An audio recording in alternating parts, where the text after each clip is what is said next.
যুক্তরাষ্ট্রের সঙ্গে বাংলাদেশের বাণিজ্য ঘাটতি কমানোর পথ খোঁজা হচ্ছে বলে জানিয়েছেন অন্তর্বর্তী সরকারের বাণিজ্য উপদেষ্টা শেখ বশিরউদ্দিন।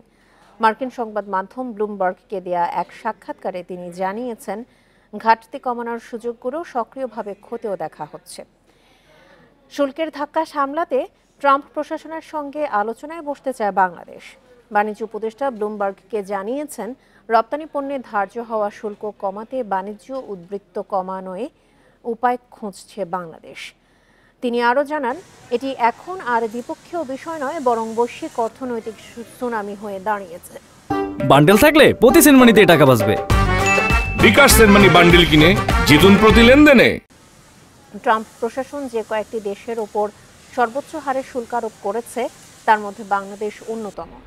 একক দেশ হিসেবে যুক্তরাষ্ট্র বাংলাদেশের সবচেয়ে বড় পোশাক ক্রেতা। ফলে এই শিল্পের ওপর আঘাত লাগলে অর্থনীতিতে বড় ধরনের প্রভাব পড়বে।